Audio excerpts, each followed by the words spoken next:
ఈరోజు అద్దంకి దయాకర్ గా నేను చట్టసభల్లో ప్రవేశించే అవకాశం వచ్చింది.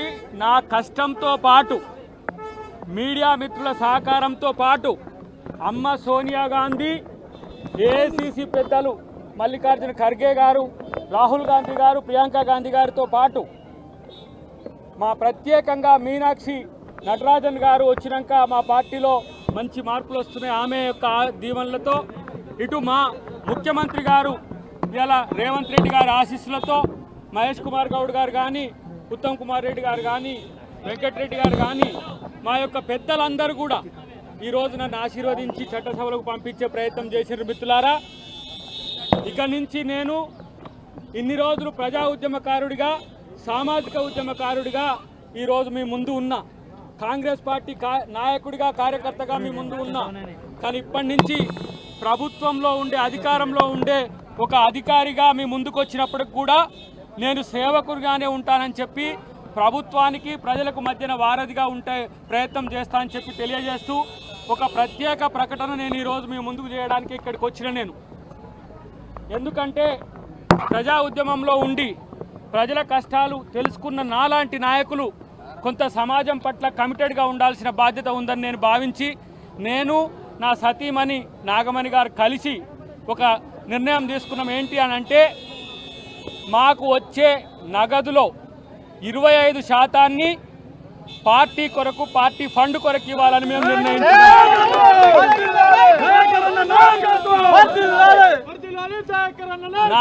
నా జీవితంలో ఆర్థికంగా నా చేతికి ఎంత వచ్చినా 25% పార్టీకి ఇవ్వాలనే నిర్ణయం ఒకటైతే, భవిష్యత్తులో కొన్ని ఆర్థిక స్థితిగతులు నాలో మార్పు వచ్చిన తర్వాత ఒక 25% భవిష్యత్తులో ఉద్యమకారులకు, అమరవీరుల కుటుంబాలకు, తెలంగాణ సమాజానికి వెచ్చించే ఒక ప్రయత్నం అతి త్వరలో చేస్తా అని చెప్పి తెలియజేస్తున్నా. ఎందుకంటే ఈరోజు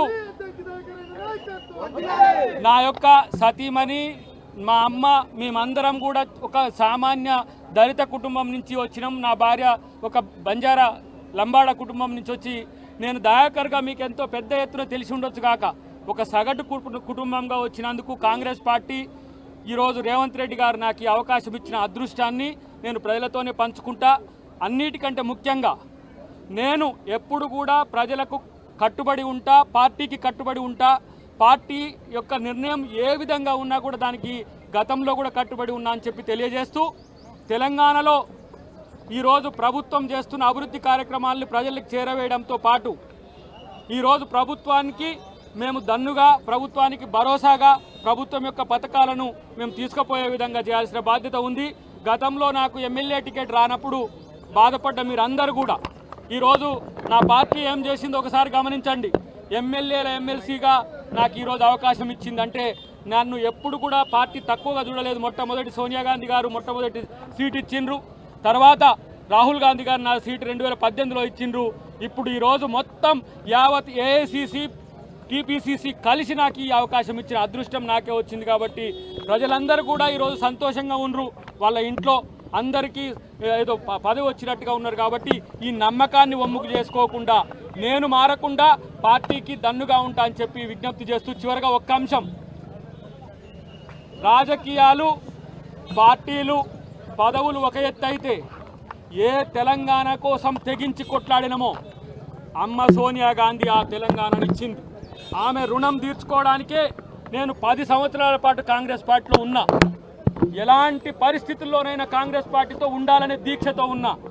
పార్టీ నన్ను ఇట్లా గౌరవించినందుకు భవిష్యత్తులో జీవితాంతం కాంగ్రెస్ పార్టీతోనే ఉండడానికి, కాంగ్రెస్ పార్టీని మరింత ఇప్పుడు రేవంత్ రెడ్డి గారిని రాష్ట్రంలో ముఖ్యమంత్రిని చేసినాం. రేపు మా లక్ష్యం రాహుల్ గాంధీని ప్రధానమంత్రి చేయడమే అనే విషయాన్ని గుర్తుపెట్టుకోవాలి. సామాజిక వర్గాలు, బడుగు బలహీన వర్గాలు అన్నీ కూడా ఈరోజు రాజ్యాంగ పరిరక్షకుడు రాహుల్ గాంధీ నాయకత్వాన్ని భవిష్యత్తులో ఈ దేశం చూస్తుంది. మళ్ళొక్కసారి ఇందిరమ్మ రాజ్య కోసం మా శక్తి యుక్తులన్నీ కూడా పెట్టి మేము ముందుకు పోతామని చెప్పి తెలియజేస్తూ, మళ్ళొక్కసారి పార్టీకి, ఈ తెలంగాణ సమాజానికి పునరంకితమని చెప్పి వాదాయిస్తూ, థ్యాంక్ యూ వెరీ మచ్.